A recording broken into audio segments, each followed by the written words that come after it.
Hello and most welcome to 1085 of the Heidegger series.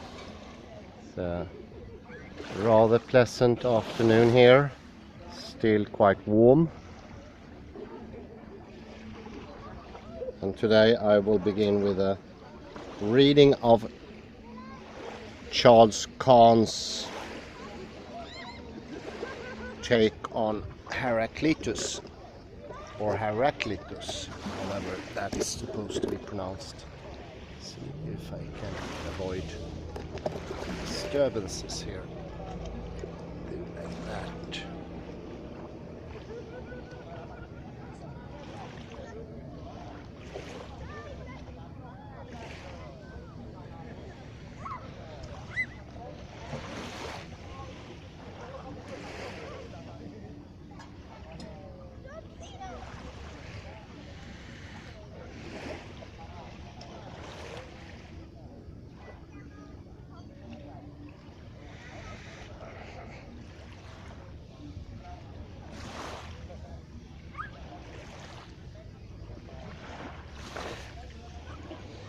I jumped the introduction in the book Kahn, Art and Thought of Heraclitus, and I now presently in the paragraph number 3, the doctrine, Heraclitus and his predecessor. I think that's an apt place to start. And I will not go in directly to the kernel of the poodle. So I will start slowly. I think it's well worth it. Once you get slowly into it, you get a chance of understanding this. I think Heraclitus is one of the most difficult philosophers to understand because he doesn't stand in contrast to the others. I would say it's true for the rest of philosophy. They're all contrasting each other in different ways. So you can understand one by understanding what it's not, and so forth. This do not hold for Heraclitus at all. He's very little an antagonist to any other philosopher. And if you read a philosophy book, you could see that he's the opposite to Parmenides. I think that's a good point to put here in the beginning. That is absolutely horrid. That is bound to set your thinking, your understanding of Heraclitus into the very wrong way directly. And I'm not sure it can be mended once that turn has started. The idea behind it is Parmenides means that nothing is motion, everything is stable, and there is no emptiness. And Parmenides is thereby the positive side, and Heraclitus says that everything is in flux. Is the absolute opposition to Parmenides. This is so wrong, it can't be more wrong, and it's destroying all possibility of further understanding of Heraclitus. Because oppositions take a very important major part in Heraclitus, and he doesn't think that oppositions are natural parts of the world, which this indicates. This indicates that oppositions are some sort of pre-value that always already exists somehow, somewhere. Well, let's start here and cut to the chase. The doctrine, Heraclitus and his predecessors. From the time of Cratylus and Plato, with a special interest in the doctrine of flux, down to the Christian church fathers, who were fascinated by a logos that they could so easily assimilate to the word that was in the beginning with God. Every generation and every school construed the doctrine of Heraclitus from its own particular vantage point. We will return to the deeper problems of hermeneutical perspectives in the introduction to the commentary on reading Heraclitus. Here I want only to provide a modest historical corrective, a survey of the early Greek tradition that can help us to see the thought of Heraclitus against the intellectual background of his own time and place. As a first approximation, I distinguish two traditions in the intellectual heritage of Heraclitus. That is, in the body of thought he is responding to, and which he is, by this very response, in the act of transforming. On the one hand, there is the popular tradition of wisdom represented by the poets and by the sages of the early 6th century, including Solon and Bias. Note that Solon was both a poet and a sage, and that the term sophos, which means wise man, originally referred to skill in any art, and particularly in the art of poetry. On the other hand, there is a new technical or scientific culture which took shape in Miletus in this same century. Under circumstances which we can only dimly perceive, natural philosophy began as the work of a handful of men, the circle around Thales and Anaximander.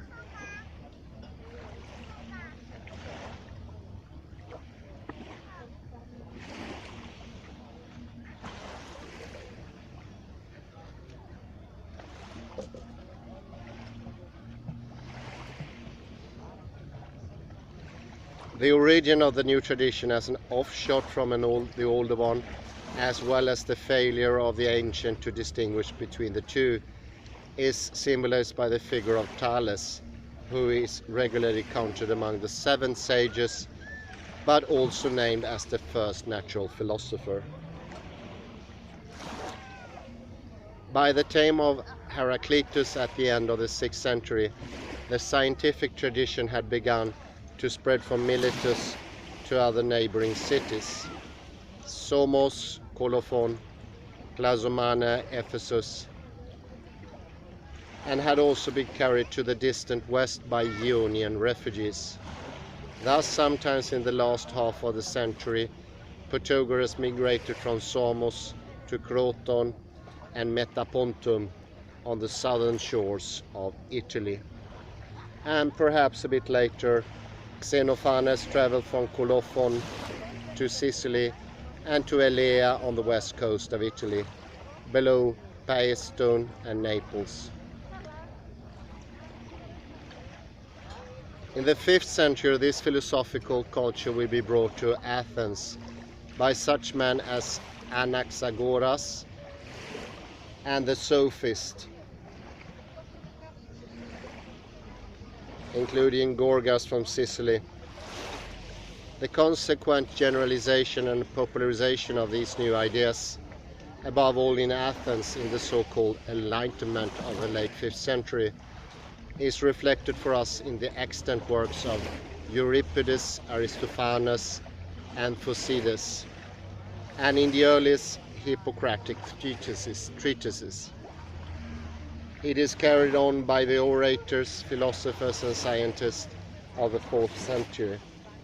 Through the work and influence of Isocrates, Plato, and Aristotle, and the mathematician astronomer like Eudoxus of Cnidos, this new scientific and philosophical culture became the intellectual heritage of the whole civilized West.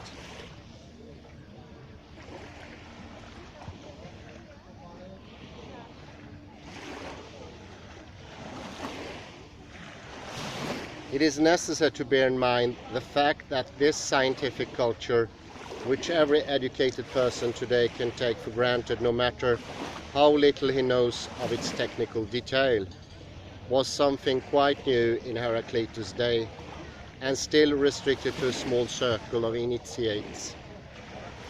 For the most part, the overwhelmingly dominant culture was what I shall call the popular tradition, the culture of Homer, the poets, and the early sages.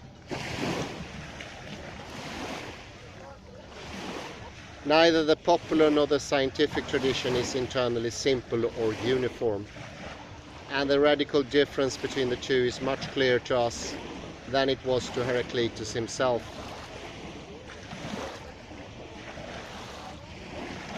But the originality of Heraclitus can be fully appreciated only in the light of this distinction, for both his historical position and his role as a sage for the centuries are most clearly seen as a bridge between these two traditions.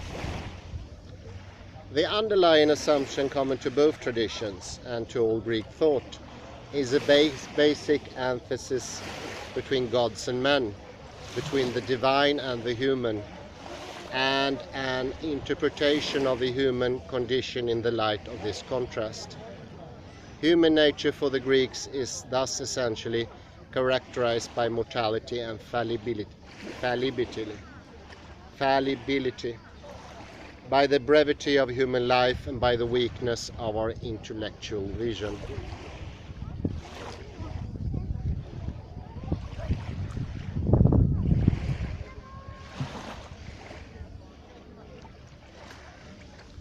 Where the two traditions diverge most sharply is in their conception of what is divine. For the poets of the popular tradition, the gods have human form, even though they are vastly superior in strength, clairvoyance, ability of all sorts, and in their total freedom from the shadow of death. The clearest symptom of the new worldview is a radical break with this anthropomorphism.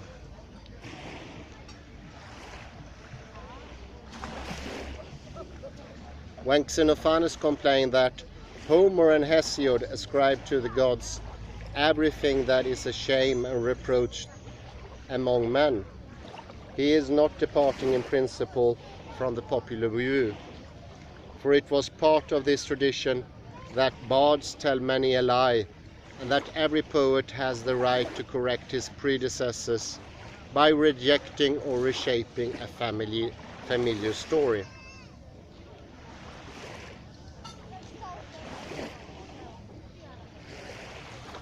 The new tendency to require that tales about the gods conform with human moral standards can be seen as completing rather than denying the traditional conception of the gods as superior, but generally similar to human beings. And the origins of this moralizing tendency in Greek theology can be traced back at least as far as the Odyssey, which opens with a scene in which Zeus complains that mortals always blame the gods for disaster when they are themselves at fault.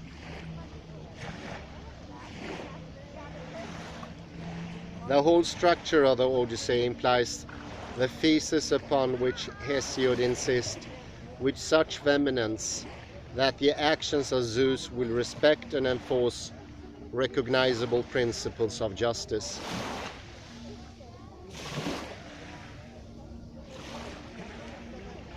But it is something else, again, when Xenophanes attacks the views of mortals who imagine that the gods are born and that they have the same clothes and voice and body as men do. And when he announces instead that there is one good God, greatest among gods and men, similar to mortals neither in body nor in thought, who remains forever stationary in one place, but agitates all things with the effortless thought of his mind.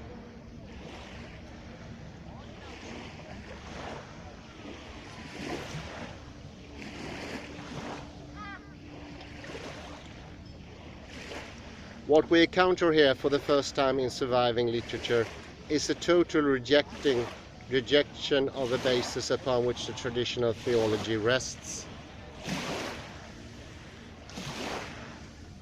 For within this tradition, divine genealogies and family connections, as well as direct personal interventions in the affairs of mankind, were fundamental features of the popular and poetic conception of the gods.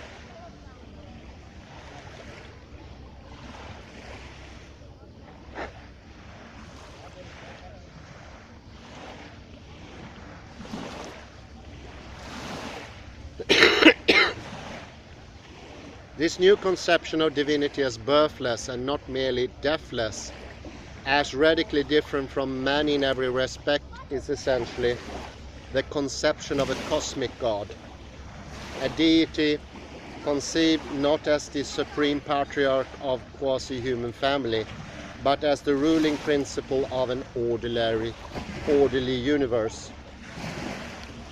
And such a view presupposes the work of the scientists or natural philosophers, whom Aristotle called the physicoi, students of the natures of things, physis. More specifically, the theology of Xenophanes presupposes the cosmology of the first physicoi, the Milesians of the 6th century. Next paragraph.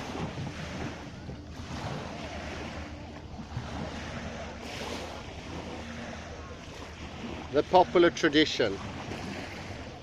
Before turning to the new tradition, I want to summarize the moral conceptions of the popular view, as presented in the early poets. The discussion will be limited to the notions of arete, or human excellence, generally translated virtue, and to some discrepancies between different notions of excellence attested in the early literature. The Homeric conception of arete is strikingly expressed in a few familiar verses. Aien aristeunke hyperkon emena alon is the advice which a heroic father gives to his son, as Peleus to Achilles. Always be first and best and ahead of everyone else. This unabashed striving for individual preeminence in the spirit of an athletic competition or a contemporary race for the American presidency is specified for the Homeric hero by two ranges of activity in which he may achieve distinction: to be a speaker of words and doer of deeds. The deeds are those of the military and athletic prowess. The words are those of the wise counsel and planning.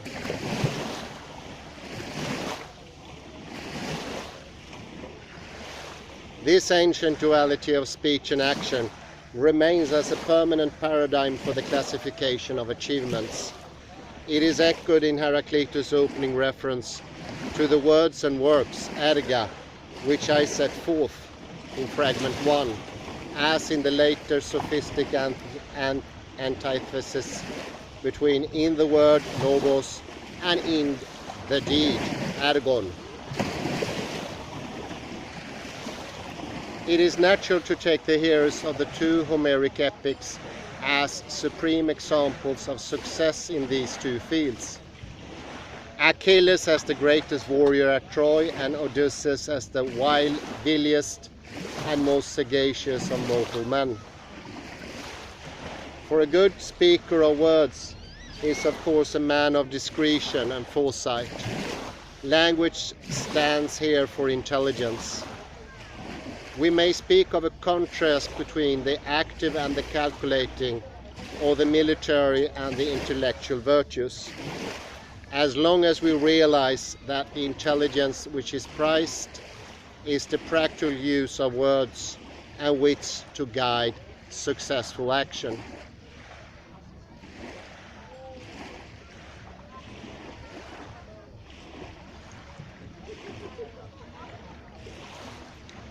Thus we find in the early heroic code, whose grip on classical and even modern Greece is extraordinarily persistent, no recognition of intellectual or moral excellence that might be distinct in principle from the successful pursuit of whatever goals one has in view. With some oversimplification, we can say that according to the heroic code of an action is judged wrong, shameful or foolish only if and because it will lead to failure or disaster for the agent himself.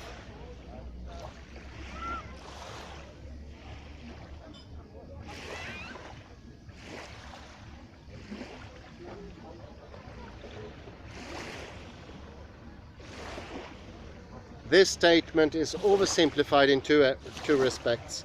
In the first place, the success or the failure of the agent is generally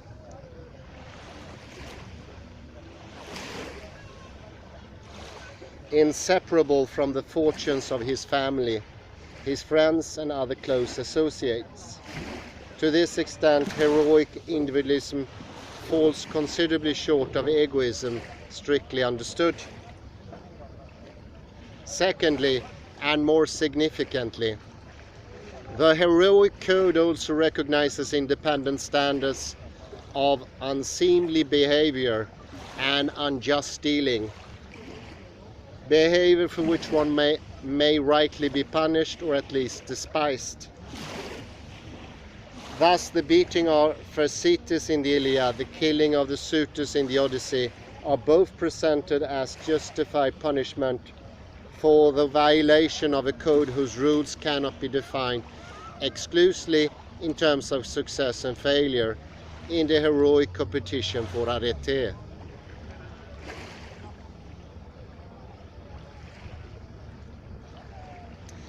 Recent discussions of the early Greek moral tradition have recognized this distinction between the competitive excellences and other more quiet or cooperative virtues, to use Adkins' terminology, and I have stressed the extent to which the heroic conception of arete favors the former over the latter. The contrast is real, but shifting and complex, and it cannot be fully captured by any single pair of antithetical terms.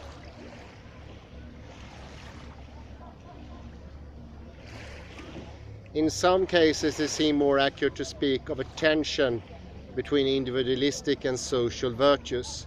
In other cases, the opposition is rather between the virtues of achievement and those of restraint. It is the last pair of terms that best characterizes the disparity between the heroic conception of excellence and a quite different moral idea enshrined in the sayings of the seven sages and associated in classical literature with the term sophrosine. In epic poetry, sophrosine in its old form, sauphrosine, has the literal meaning of good sense or soundness of mind.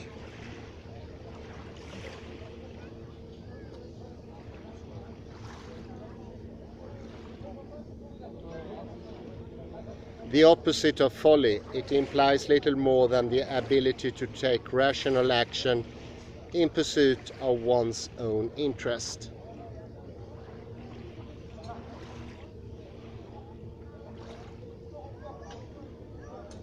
In later usage, however, the same term comes to denote a certain restrained mode of speech and action that is socially esteemed, modest behavior that is likely to meet with approval from one's fellow men and also from the gods.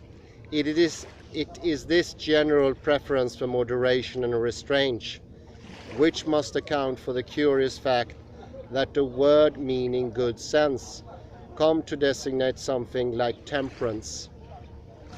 Chastity in sexual matters, moderation in eating and drinking are seen as concrete manifestation of sophrosine, a decent sense of one's place within the social setting and one's limitations as a human being. So sophrosine comes to be the watchword for the very un-Homeric conception of excellence summed up in the aphorisms of the seven sages. Know thyself, nothing in excess, measure is best.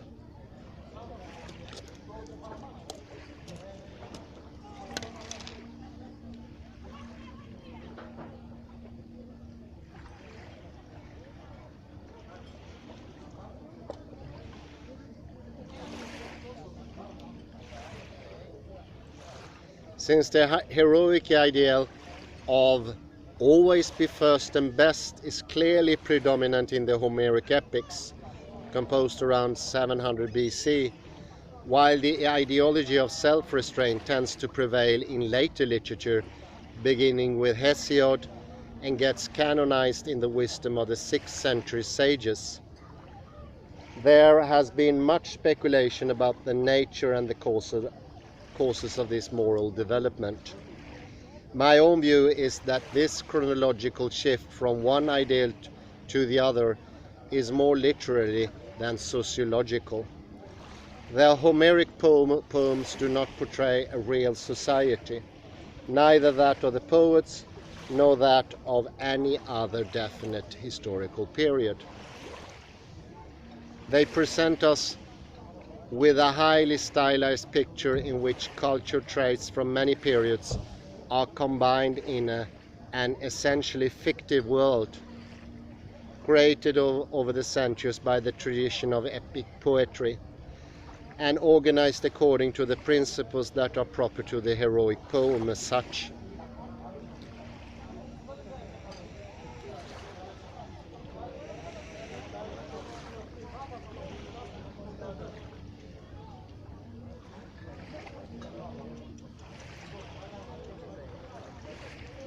An art form designed to create and preserve a tradition of individual glory.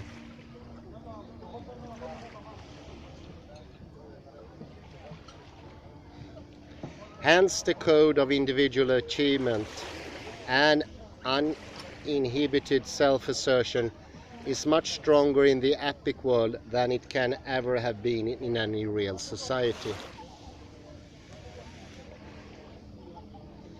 For all purposes, however, it does not matter how far the contrast between the ideal of self-assertion and the morality of self-restraint is the result of an ideological shift between two stages in the development of Greek society.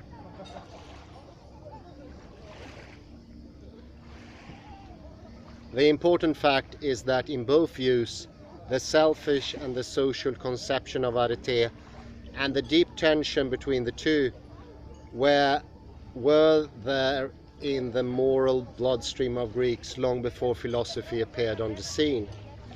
This discrepancy between the two views of excellence must be taken into account not only in reading Greek tragedy and Greek moral philosophy, but also in attempting to understand the political careers of men like Themistocles and Alcibiades.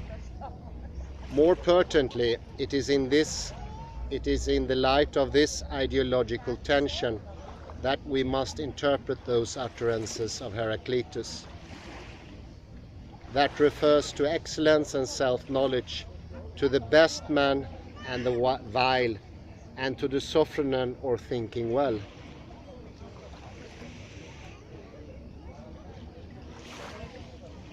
Here as elsewhere, we find that the characteristic achievement of Heraclitus lies in articulating a view within which the opposites can be seen together as unity.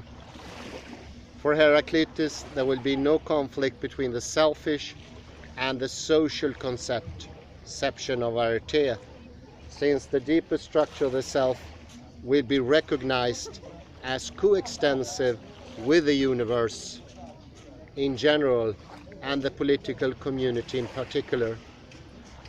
Men may live as if they had a private world of thinking and planning, but the logos of the world order, like the law of the city, is common to all. So true knowledge will coincide with knowledge of the cosmic order, and true self-assertion will mean holding fast to what is shared by all.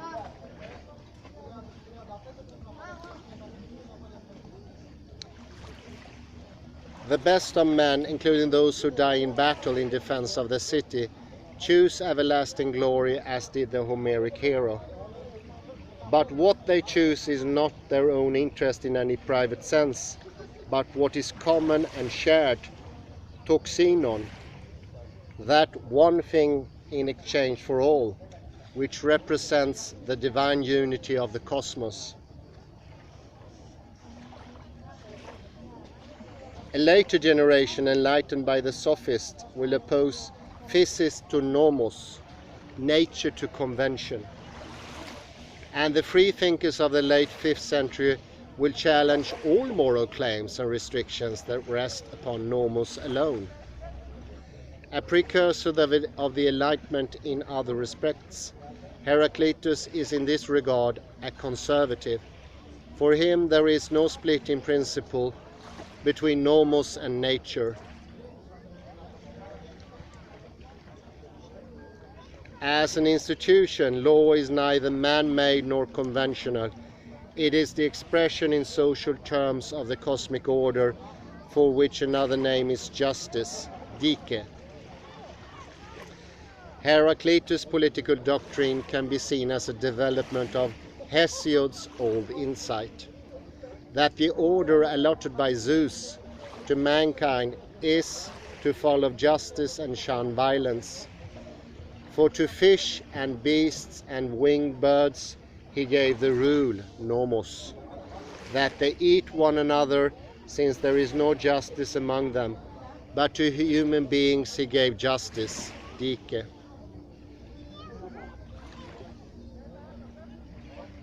I note that Heraclitus' restatement of this traditional view marks the birth of political philosophy proper and the beginning of the theory of natural law, which will receive its classical statement by the Stoics working under his inspiration. Heraclitus' own formulation is novel in 3 respects. He generalizes the notion of justice to apply to every manifestation of cosmic order, including the rule of the jungle by which birds and beasts eat one another. Secondly, human law is conceived as the unifying principle of the political community, thus as grounded in the rational order of nature, which unifies the cosmos. Finally, the unique status of human nomos and the political order is interpreted as a consequence of the common human possession of speech, logos, and understanding, nous.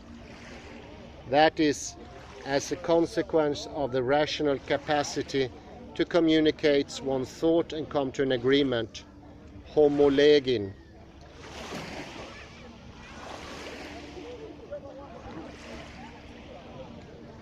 Thus it is the very thought and wordplay of Heraclitus that Plato will echo when, in defending the natural basis of the moral order against the relativists and nihilists of his own time, he defines nomos as the arrangements disposed by reason, nous. Heraclitus, like Plato, had seen his city conquered in war and torn by civil strife. He was all the more sensitive to the fundamental requirement for a minimally decent life of human community upon whose legal and moral structure all the citizens can rely.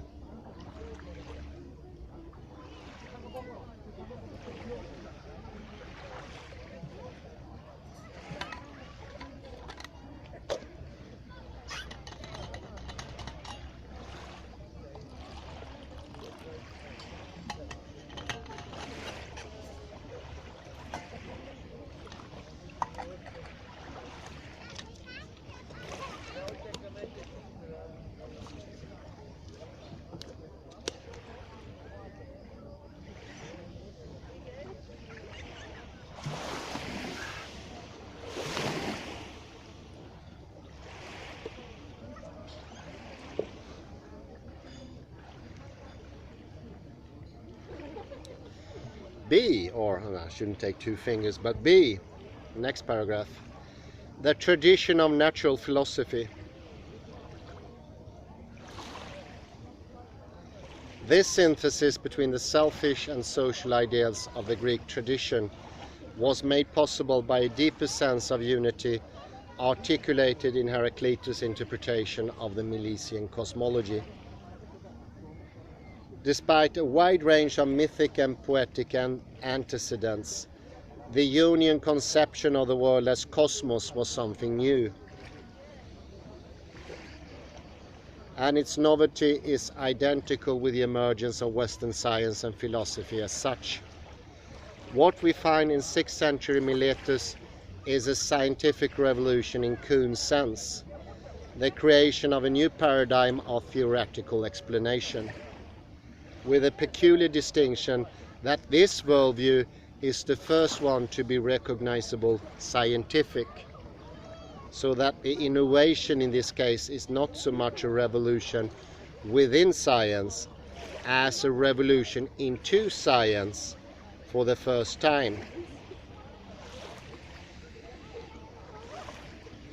The Milesian cosmologies are scientific in the sense in which, for example, the world picture of Hesiod is not, because the new view of the cosmos is connected both with a geometric model and with an empirical observation in such a way that the model can be progressively refined and corrected to provide a better explanation for a wider range of empirical data.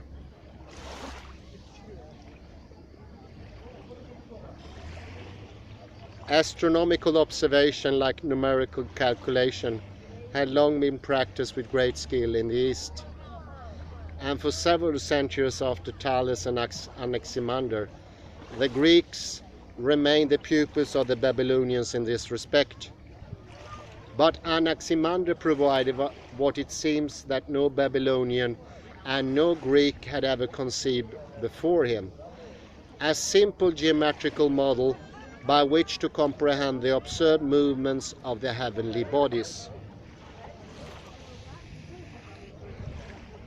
In its general outlines, which the Earth situated in the middle of a system of concentric circles, the Milesian scheme remained the standard one in scientific astronomy down to Copernicus. But in all its details, it was subject to systematic and in some cases very rapid improvement. The conception of the fixed stars as revolving in a stellar sphere, if it does not go back to Anaximander or Anaximenes, must have been articulated soon afterwards. The shape of the Earth, a flat disk for Anaximander, was soon recognized as spherical. The explanation of solar and lunar eclipse, which Anaximander seems to have provided for by an ad hoc hypothesis of fire holes opening and closing, begins to take on a more accurate optical and geometric form by the time of Parmenides. The true explanation, according to essentially correct principle of celestial geometry, was given by Anaxagoras within a century after Anaximander's initial formulation of the model. The Greeks learned how to compute eclipses from the Babylonians, but they were the first to explain them. And the very possibility of such an explanation was created by the idea of a clear geometric model for the heavens. It is this celestial geometry that constitutes the radically new and revolutionary aspect of the Milesian cosmology, considered as a contribution to science in the strict sense. And it's revealing for Heraclitus' relationship to the new science that it is precisely this aspect of Milesian cosmology that interested him least. What little we know about the pronouncement on astronomical matters suggests an almost deliberate preference for more primitive conceptions, for the view that the sun is the size of a human foot, that it is extinguished every night and relit every morning.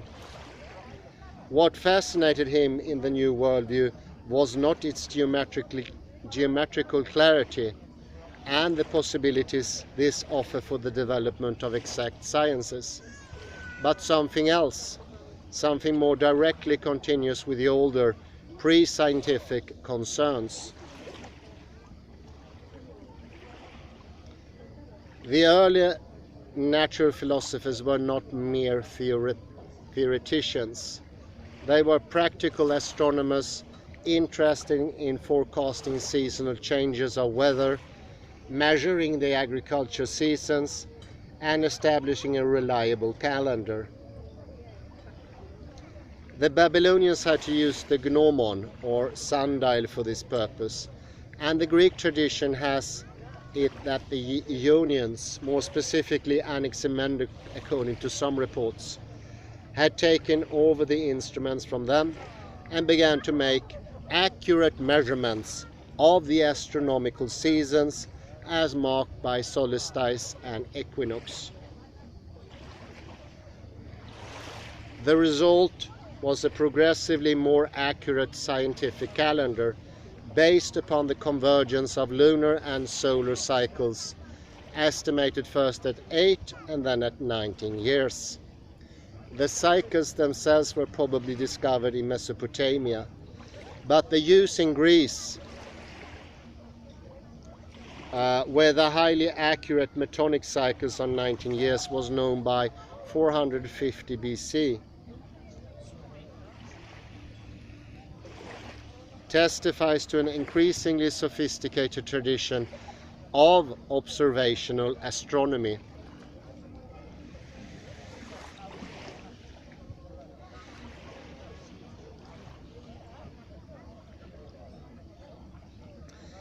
The astronomical study of daily, monthly and annual cycles is connected not only with the agriculture applications, but also with the seafaring enterprises in which Miletus excelled. Thus, Thales was credited with one of the earliest handbooks, in verse, of nautical astronomy.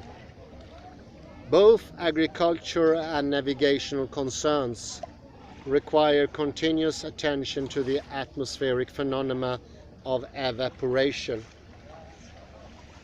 and precipitation involved in drought and rain, clouds and wind. It is characteristic of Ionian cosmology to connect these with others, less immediate obvious phenomena of earth, sea and sky, such as the silting process that has gradually transformed the ancient harbors of Ephesus and Miletus into marshy plains 3 and 5 miles from the sea, or upon up and down changes in the level of coastline that are found throughout the Aegean area, as well in southern Italy. And to interpret them all in terms of conflict between opposing powers, the wet and the dry, the hot and the cold, the bright and the dark. The natural philosophers construe this conflict as a cycle of elemental interchange, within which each of the opposing powers dominates in turn, as the hot and dry does in summer, the cold and wet in winter. It was such a cycle that Anaximander described in the one surviving quotation from his book. Quote, "Out of those things, namely the opposing powers, from which the generation comes, into these again does the destruction of things taken place, in accordance with what is right and necessary, for they make amends and pay the penalty to one another for their aggression, adikia, injustice, according to the ordinance of time." End of quote. Here, the pattern of physical change and transformation, the birth of what is new and the death of what is old, is seen as a conflict regulated by ordinance of time, where the contestants appear in turn as victor and vanquished. And this ordering is itself described in the language of justice, where the wrongdoer must pay the penalty for his aggressions or excess. This Milesian notion of cosmic order as one of the opposition, reciprocity and inevitable justice, is faithfully taken over by Heraclitus, with all its poetic resonance and association with older mythical ideas. War is shared, for the killer will be killed in his turn, and hence conflict is justice.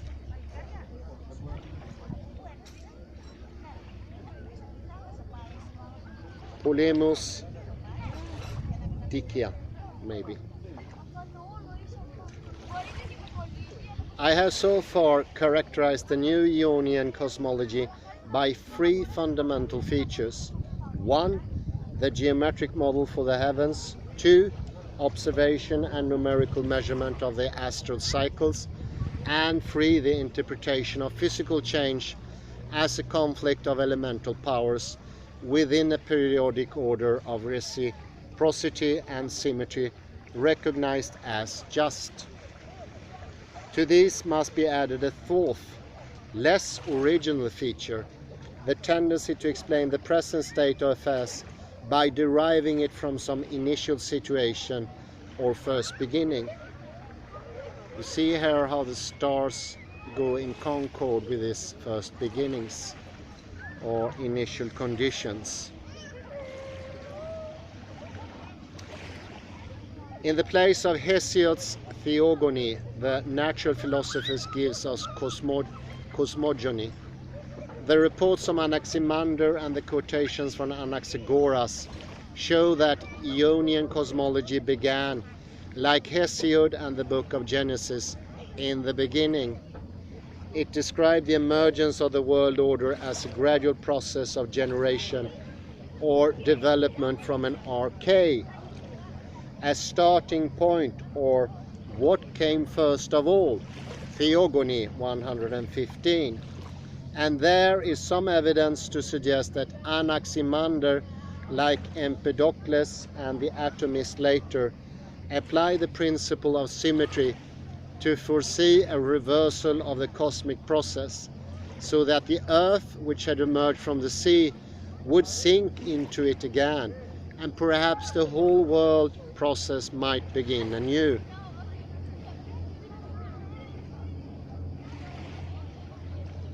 These four principles characterize the original Greek conception of the natural world as cosmos, an orderly arrangement whose structure can be rationally understood. For the early cosmologists, as later for Plato, Aristotle and the Stoics, this conception entailed a fifth principle to which I have alluded. The idea of cosmos brought with it the idea of the cosmic God. Although this new theological view, with its radical departure from the traditional notion of the gods, is fairly clearly attested in the surviving fragments of Xenophanes, it is likely that here too Anaximander was the precursor, for we are told that he described the primary cosmic principle, the apeiron, or boundless, as eternal and unaging, which is to say divine. And he said of this divine principle that it circumscribes all things and steers them all. Now, if Heraclitus shows little interest in the geometric model for the heavens or the scientific explanation of nature in detail, his thought is nevertheless penetrated by the new conception of the cosmos. Although not himself a physicos or natural philosopher proper, his own system can only be understood as a response to the worldview of the Milesian physicist. This will appear most clearly if you compare his doctrine of fire with the latest Milesian cosmology, that of Anaximenes. In the place of the indeterminate boundless of Anaximander, Anaximenes proposed the more definite physical form of aer as starting point for the cosmic process. Before the word came to denote atmospheric air, Aer had meant mist or vapor. Anaximenes must have chosen this principle because of its close association with the atmospheric cycle of evaporation and condensation.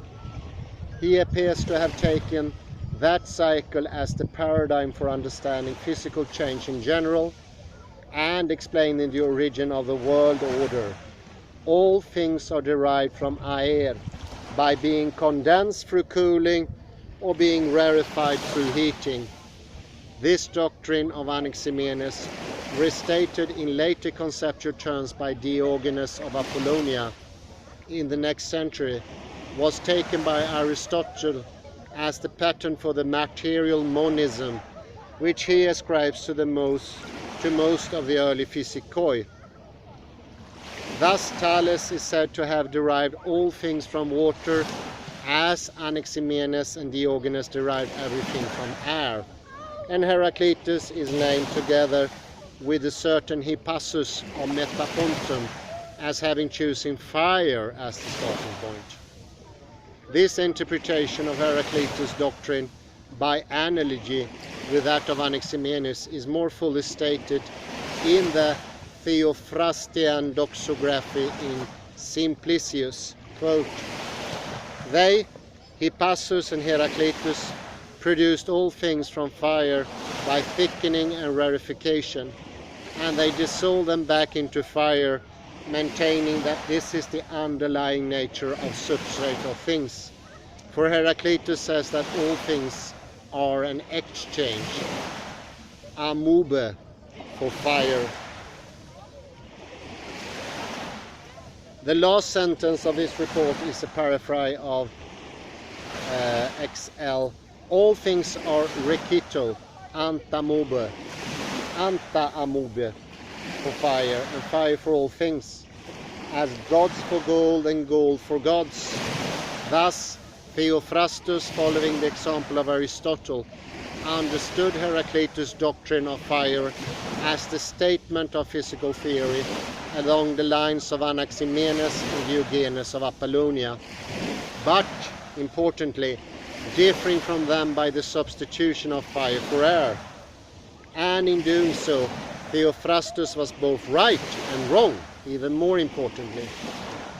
For the assertion that all things are exchanged for fire must have been intended as an allusion to Anaximenes' doctrine, just as statements like, "For water is death to become earth, but out of earth water arises," or the listing of sea, earth and lightning storm as reversals of fire, and the statement that sea pours out and it measures up to the same amount it was before becoming earth, can only be understood by reference to Ionian theories of elemental transformation. Such texts provide a prima facie case for grouping Heraclitus together with the natural philosophers. Theophrastus' mistake continued in the tradition, both ancient and modern, that treats Heraclitus' doctrine of fire as a physical theory of the same sort of Anaximenes, lies in ignoring the poetic and paradoxical nature of these statements concerning elemental change, and thus treating the mode of expression as irrelevant to the meaning.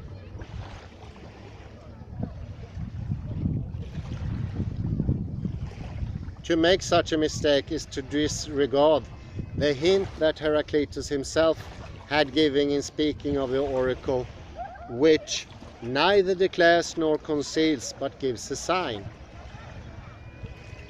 The sign in Heraclitus' case is the very form of his discourse, the nature of the logos, which he has composed as an expression of his own view of wisdom, in contrast to that of piling up eruditions, which he despises as polymathia, the learning of many things, in the work of his predecessors.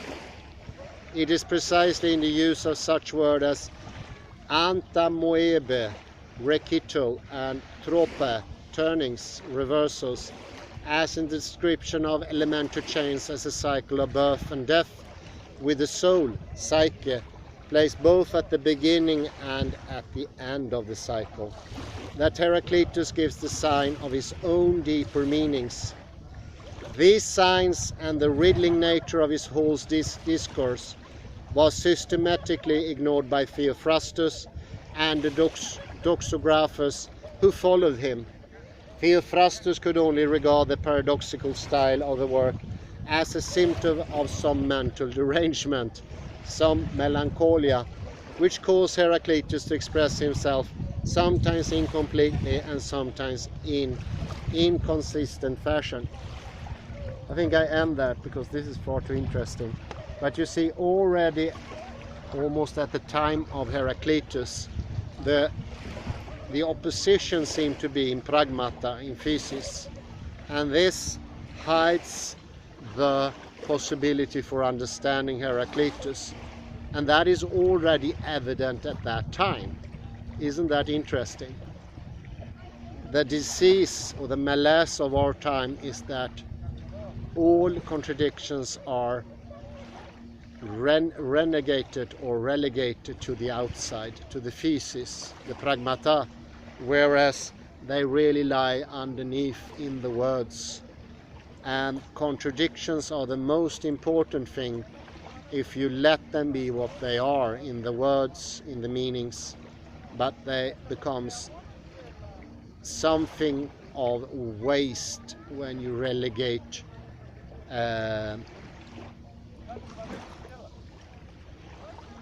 contradictions to the physical world, to the cosmos. Mistake already made well before BC. Isn't that interesting? Well, we check this tendency even more later on, but I don't want to say more here. It's better now to let it sink in and see what develops. Good luck with this. This is very interesting, and thank you very much for this afternoon. I will do a panoramic